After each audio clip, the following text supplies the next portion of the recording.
hormati Ibu Rektor beserta Pak Wakil Rektor, Pak satu, kedua ada juga yang ketiga Dewi.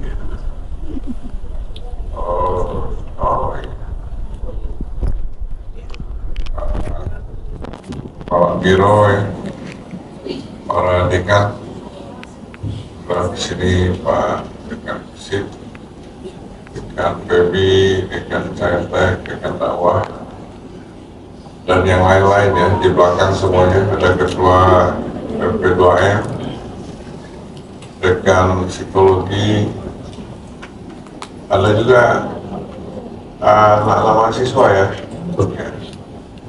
dan tentu seluruh ini ya, seluruh keluarga besar WIN. Pertama saya terima kasih ya diundang oleh Pak WF1 ya untuk Pak hadir di sini. Sebenarnya tidak diundang pun saya akan datang.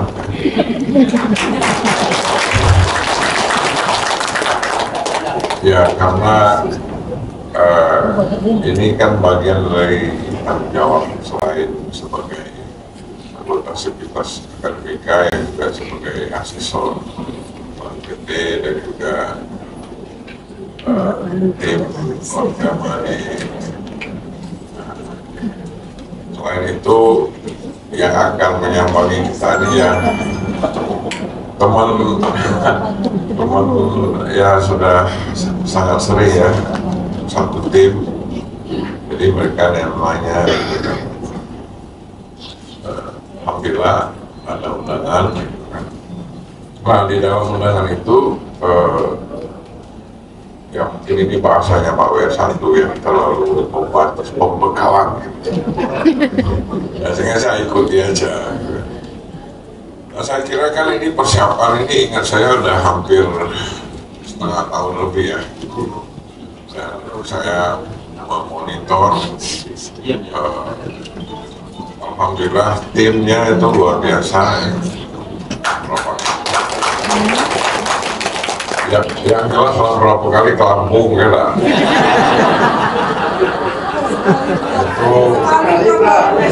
Itu baik sekali ya.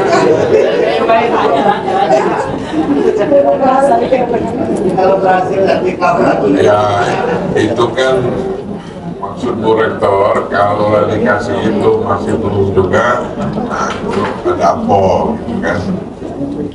Karena kadang kalau gawenya di kampus saja kurang konsen, ya banyak gangguan, macam-macam alasan.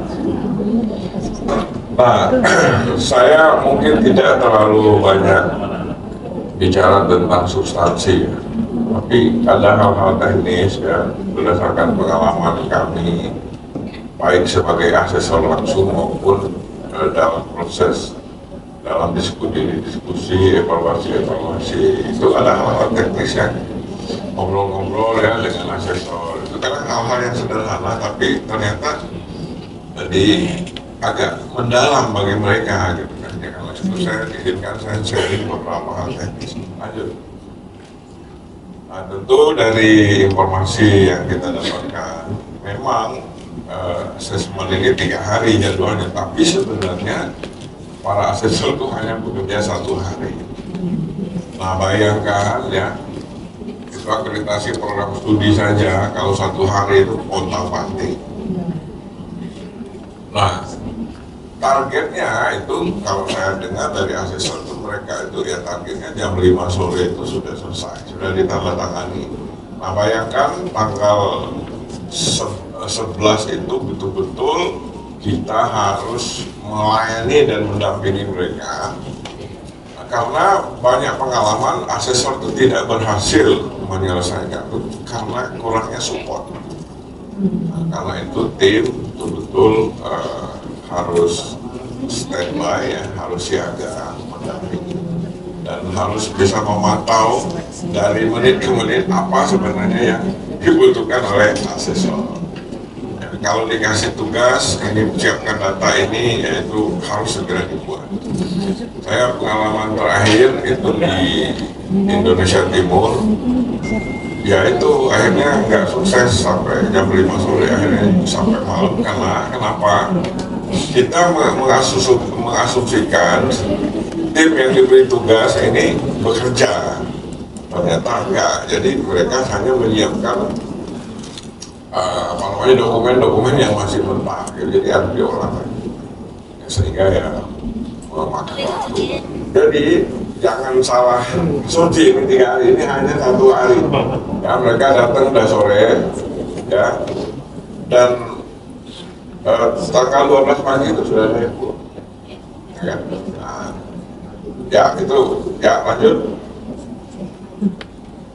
Nah, ini bagaimanapun akreditasi ini walaupun kriteria standarnya sangat ketat, ya, tapi ini urusan antar lembaga, antar manusia, ya, sehingga pola relasi, komunikasi, hubungan emosi antara kita dan asesor, suasana kebatinan asesor itu banyak pengaruhnya. Ini urusan manusia, ya.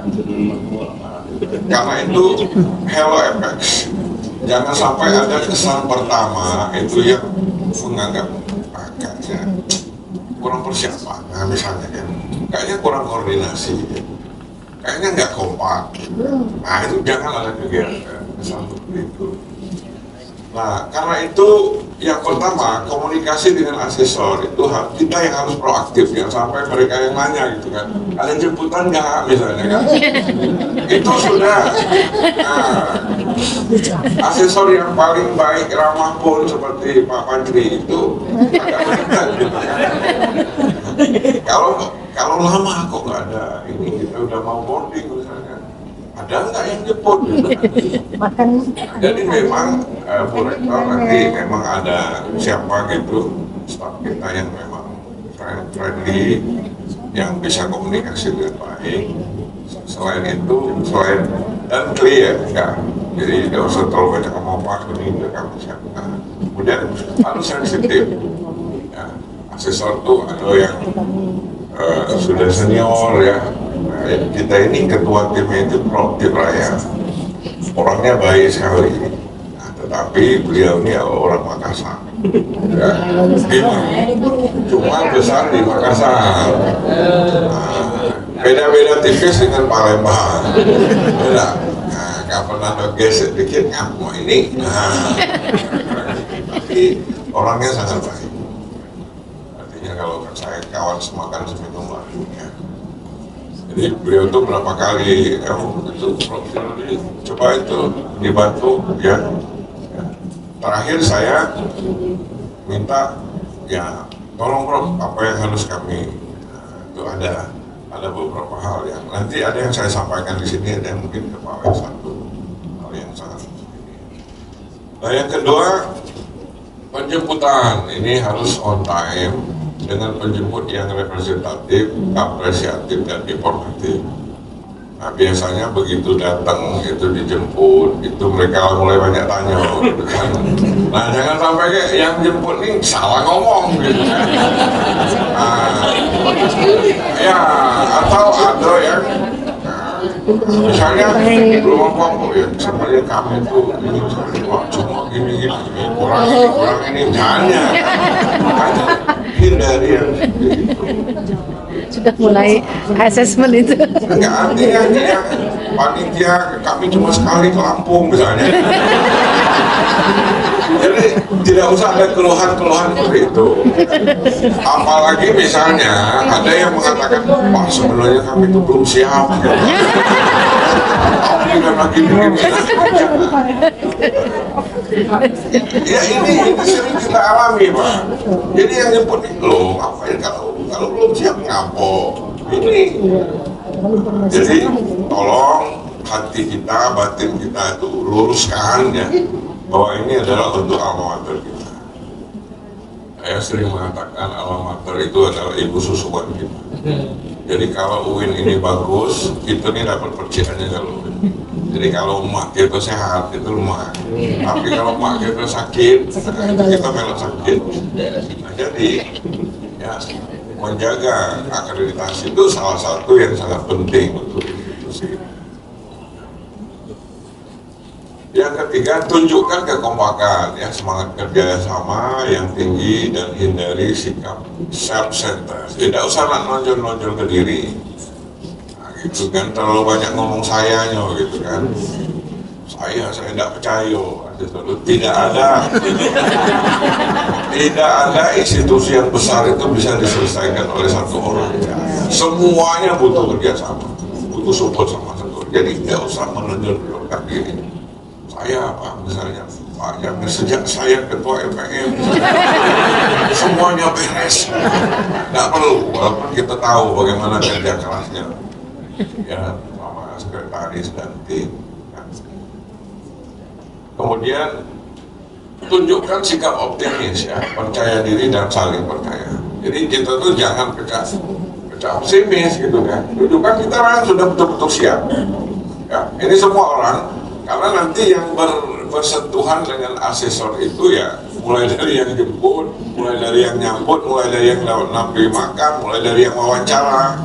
Nah itu anak-anak juga yang wawancara itu pokoknya ya saya kira ya tidak harus, memang di beberapa lembaga itu kan nak diajarinnya mahasiswanya kan. Kalau kita ini apa yang nak diajarin lagi? Kampus kita sudah canggih seperti ini. Dosen-dosen kita yang doktor ini udah di mana-mana. Ya, apa ada mahasiswa itu yang satu semester kuliahnya nggak cukup? Nggak ada. Yang ada itu mahasiswanya nggak masuk kalau dosennya cukup. Ya kan gitu seperti dosen juga begitu. Nggak ada dosen yang nggak dibayar honornya gitu kan. Semua kalau telat 1-2 hari itu biasa. Beda. Apalagi keduluan tagihan kredit. Itu biasa lah, Pak Biro nanya apa Pak Biro, ngapa belum, beda.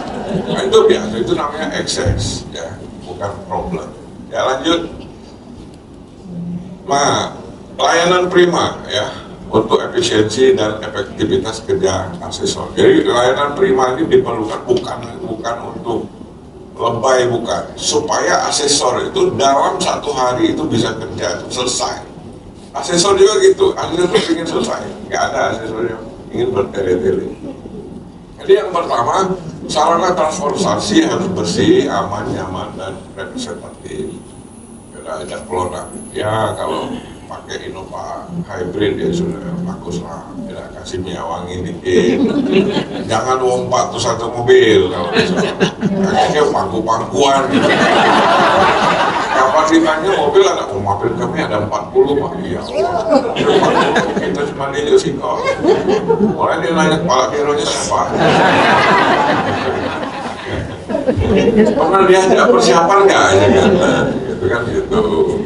Sarana akomodasi harus pantas, aman dan nyaman. Saya kira ini mengingatkan saja. Tidak perlu nak lebay-lebay, misalnya kamar indah. Kamar deluxe itu cukup. Asesor, karena asesor itu kalau ketahuan lebay-lebay itu juga ditegur sama PT. Karena kita dikasih kamar eksekutif, padahal tidak cuma ditidur 3 jam. Ya. Jadi kamar deluxe. Sebenarnya standar asesor itu bintang 3. Oh apa?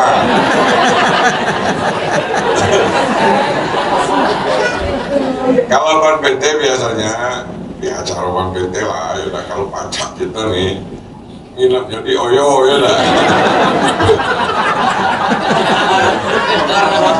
Cuma kalau disediakan bintang 4 itu nggak marah, apalagi sekelas UIN ya lah. Itu kan mereka yang datang ini kan nggak tahu oh, ini UIN pernah dapat IDP, mahasiswanya sudah berbagai 20 ya.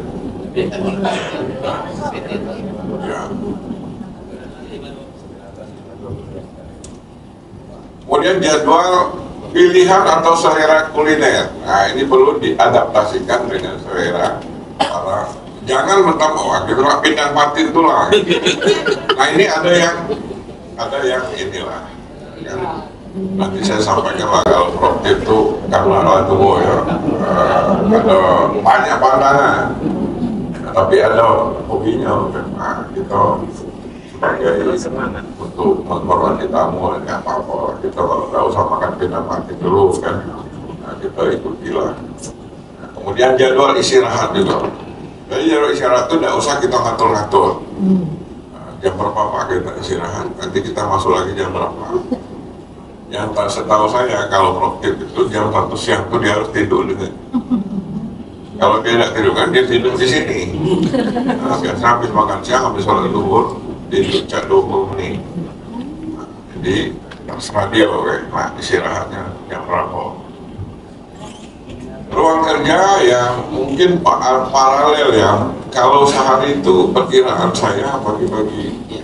Mungkin ada yang wawancara, ada yang ngecek data ini, kita itu, karena itu siapkan 4 ruang, kita siapkan 4, ya, siapa tahu diperlukan paralel 4 masing-masing. Ya kalau misalnya hanya perlu 2 nanti lebih baik, aman gitu. Ya. 3 ya. Sarana kerja yang mencukupi untuk semua asesor dan anggota tim penyiapan akreditasi. Ya, jangan kebelet baru nyari printer atau printernya habis tinta atau printernya tidak support dengan laptop. Jadi saya kira ini teman-teman di bagian IT ya harus inilah ya, harus maksimal di situ. Selalu ada teknisi pendamping yang siaga dan berkompeten di ruang kerja asesor. Jangan sampai asesor ini printernya nggak nyambung lama, nyari dulu gitu. Tahu-tahu IT-nya masih di kampus apa? Jadi harus standby. Memang bukan masalah yang serius lah, ya kalau ini kok nggak mau di print gitu kan, atau nggak nyambung gitu kan. Ada juga asesor tuh yang Excel-nya itu masih pas-pasan ya seperti saya. Ya sudah, coba Pak Ledi bantu ini kenapa berantakan begini? Kalau yang sudah di barisan ini, Excel-nya sudah. Lanjut. Nah, kesiapan data dan dokumen. Nah, ini yang substantif. Ya. Pertama, kelengkapan dan kesiapan dokumen untuk semua kriteria. Ya. Jadi kriteria 9 itu ya kalau kita SDM-nya pas-pasan ya mungkin satu SDM menghandle dokumen itu semua kriteria itu. Tapi kalau ada tenaganya ya mungkin 9 kriteria itu dibagi 2 atau dibagi 3. Nah, jadi kalau soal visi misi ekstra misalnya siapa yang paham ininya di mana, jangan mencari-cari gitu kan. Ya, kita sekiranya sudah tahu. Ya. Dan ini walaupun kadang-kadang asesor tuh mintanya itu print out, tapi jangan, tapi tetap kita siapkan versi digitalnya, ya kan? Nah kadang-kadang dia di kapal lagi, aduh kalau ini kan, ya udah katanya kan, nah itu. Jadi ada halo efeknya. Jadi jangan, kadang-kadang mereka minta juga coba itu print outnya. Kemudian bukti formal untuk semua kriteria. Nah, jadi untuk dosen-dosen ya karya dosen-dosen walaupun nggak mungkin dicek semua ya yang Scopus misalnya sekian, yang sudah profesor, yang belum lulus profesor itu kan yang kita belum jadi. ada yang tersinggung nggak jadi. Saya baru dapat bocoran dari Bu Rektor. Dokumen audit internal ya, saya yakin ini nggak ada masalah ya Pak Rektor. Nah, kalau AIPT ini biasanya dokumen audit eksternal.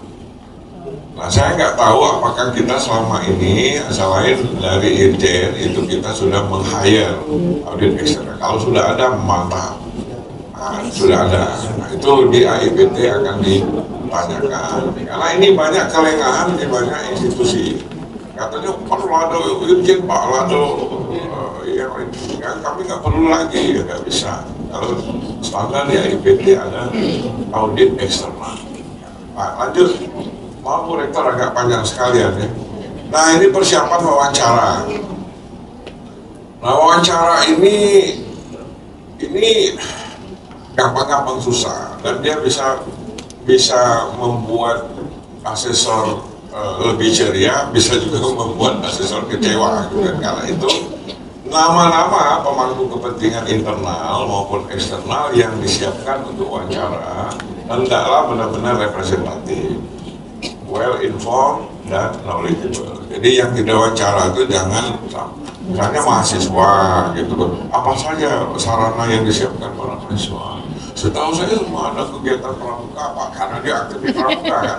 Padahal ada 10 kegiatan lain itu nggak disebut. Nah jadi tolong mungkin Bu W3 itu dilatih adik-adik itu, karena kan cenderungnya mereka ini kan yang aktif di PM, nggak tahu dia sarana yang lain. Yang aktif di Menwa katanya kan, padahal ada pramuka juga, ada yang lain-lain. Artinya yang kita tugaskan untuk wawancara itu ya harus paham di bidangnya ya. Nah, tentu unsur-unsur pimpinan ya, saya nggak tahu siapa yang diwawancarai. Jelas itu Bu Rektor W1 diwawancarai. Semua peserta wawancara harus standby sesuai jadwal yang telah disepakati. Nah, kenapa standby? Karena belum tentu jadwal itu bisa dipenuhi. Jadi misalnya gagal jam 12, kita ngilang misalnya ke kampus A dulu, tahu-tahu jam 1 nggak diwawancari kita belum terima. Jadi usahakan tanggal 11 itu ya muter-muter di sini memang. Unsur pimpinan yang terlibat dalam wawancara perlu menyiapkan bahan yang terkait dengan visi misi tujuan strategi. Nah khususnya ini soal rencana strategis dan penerapan prinsip-prinsip good governance dalam pengelolaan institusi. Nah, jadi apa yang kita ini kan di Renstra ya, mulai dari visi. Kalau visi kita itu kan sangat jelas ya, berstandar internasional, berwawasan kebangsaan dan berkarakter Islami. Ya saya nggak tahu ya, mungkin ditanya kalau kita berstandar internasional itu benchmarkingnya kemana? Nah gitu kan. Standar internasional yang mana? Karena ada lusinan standar internasional di dunia ini. Kira-kira kita benchmarkingnya kemana? Contohnya apa? Contohnya misalnya dari kurikulum. Biasanya ya belum tentu juga ditanya seperti itu. Tapi kalau kita baca pedoman, ya itu yang ditanyakan di sini. Kemudian good governance ya, jadi prinsip-prinsip transparansi, prinsip-prinsip keadilan ya, itu dalam hal apa sudah kita tegakkan. Nah kemudian berikan penjelasan atau jawaban yang singkat, relevan dan padat untuk setiap pertanyaan asesor. Jadi ya istilahnya kalau Pak Supremo nggak usah muter-muter ya, kalau diwawancara itu ya jawab saja apa adanya. Dan seringkali diwawancara itu juga asesor minta bukti dokumen. Jadi kalau kita ngomong sesuatu, ada nggak itu buktinya? Nah gitu. Walaupun jarang, tapi seringkali ada seperti itu. Ya terus, nah terakhir ini optimalisasi hasil. Jadi hasil ini ditentukan oleh banyak hal. Ya.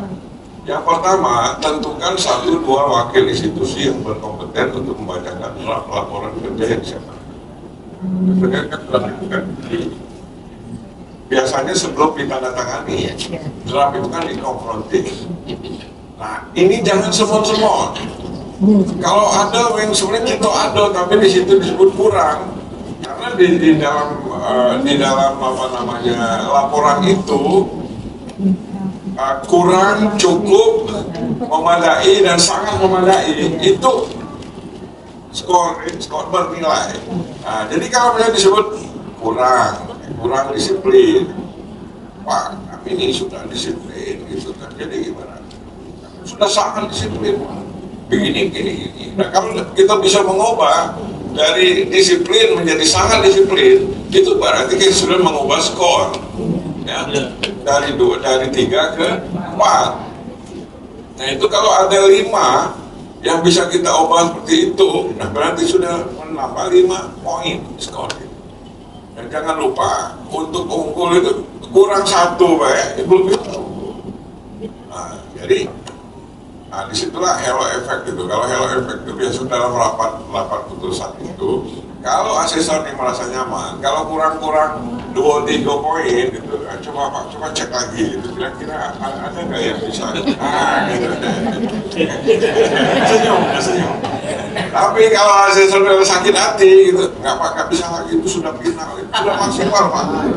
Nah kalau nggak itu salah gitu, walaupun kurang 2 poin, tetap kita ada maksud. Itulah yang saya katakan tadi, ini urusan manusia juga. Jadi masih makan nasi juga, masih makan. Jadi asesor masih makan nasi juga, nasi goreng gitu kan. Nah itu. Pembacaan draft laporan kerja dari asesor harus cermat, komprehensif, dan kritis. Nah ini, jadi yang membaca itu nanti siapa gitu kan, Bu Rektor tugasan siapa. Nah yang membaca ini harus cermat, yaitu kalimat per kalimat itu harus dibaca. Jangan sampai ada kurang, kita sudah senang nggak Pak, ini kok kurang Pak, gitu kan. Kalau kami gini-gini, jadi kalau itu cukup, nggak Pak, ini sangat, sudah sangat memadai gitu kan. Misalnya pelayanan terhadap mahasiswa misalnya cukup, nah, kalau cukup tuh nilainya 2,5 itu kalau cukup. Ya, untuk naik ke 4 ya sudah sangat lengkap gitu kan.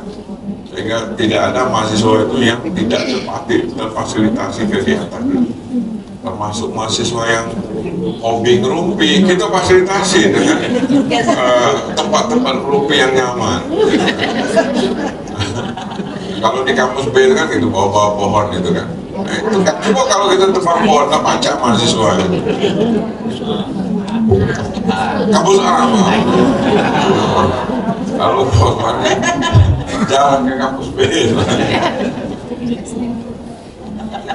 Siapkan data yang real, valid, konsisten secara berbasis digital dan terverifikasi pada pakaran data. Ya, khususnya yang jangan main-main adalah jumlah dosen, jumlah mahasiswa. Karena ini tidak pacak itu nak ngotain, diceknya di pangkalan data. Karena itu 1-2 hari ini, kalau pangkalan data kita masih bisa dilengkapi, direvisi supaya betul-betul inline dengan borang itu. Kalaupun kita nanti menyampaikan usul revisi, itu dia sudah terverifikasi di pangkalan data. Jadi karena kita ini bukan swasta, kalau swasta itu ini Pak mereka sudah bersedia Pak, sedang kami urus pangkalan datanya. Kalau swasta itu biasanya oh iya gitu. Kalau kita negeri ini apalagi UIN itu tidak bisa diterima. Bukan kelasnya UIN lagi yang seperti itu.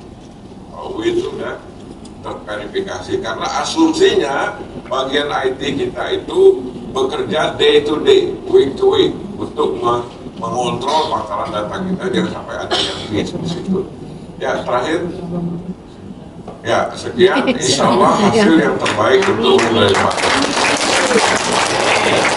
Itu namanya semangat, optimisme, bagus.